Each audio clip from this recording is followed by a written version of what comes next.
I thank all the organizers who are involved in arranging this participative meeting today on the importance of consumption of oils in the context of the refining processes that may be involved with respect to certain oils. I also thank the Indian Consumer Federation who have so thoughtfully arranged this meeting today, and it's really a burning question whether oil should be refined or not. Dr. Prasad has very lucidly explained to you that there is no blanket statement whether oil should be refined or not. Each oil has its own value. Depending upon its chemical properties, refining is done or not. But refining is always done with a good intention of improving the quality of the oil, and it's by no means introducing some foreign particles or material that may be harmful to human health, because we are basically consuming oil only for the sake of health.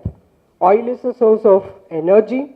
It is required for a lot of physiological processes and metabolism in the body. We always test all the oils for contaminants and other foreign particles, etc. As Dr. Prasad has shown, the necessity to have several horizontal standards.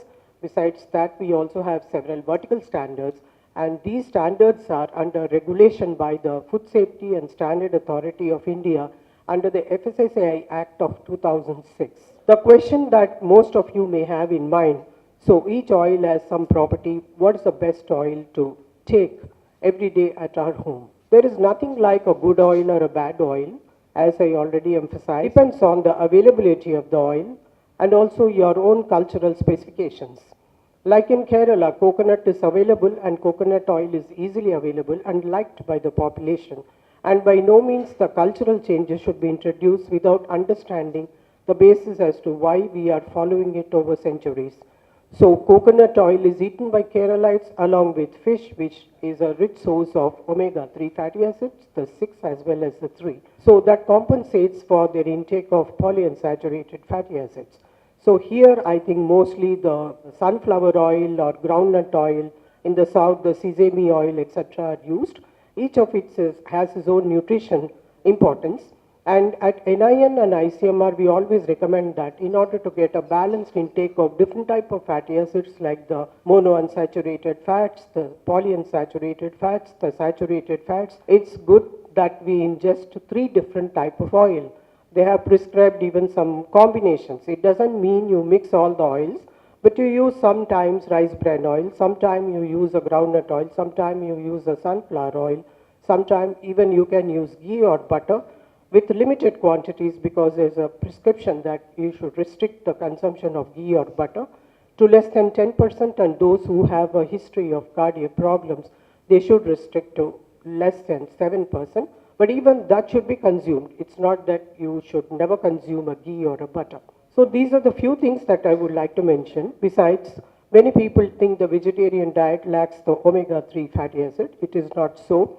We can get the omega-3 fatty acid from number of pulses like the rajma, soya bean, the black gram or the urad dal has got this N3 fatty acids, as well as the green leafy vegetables. So all these vegetable sources are also available for the vegetarians to increase their intake of omega-3 and omega-6 fatty acids, which are known as essential fatty acids. Basically, there are 3 essential fatty acids: the alpha-linolenic acid, which is there in soybean and it's also there in the flaxseed, but everyone may not have access to flaxseed. So you can take this minapappu or urad dal that has got again the same type of fatty acid, which is a precursor of the long chain poo for the N3, N6 series. So with that, I would like to conclude that, pass on the message that refining is not meant to harm us in any way by introducing some harmful substances, but it's rather to make the oil more stable, more beneficial, and enhance its properties. And that the recommendation for a good health is a balanced intake of all the nutrients, and fat should be consumed definitely to 30 grams per day by everybody.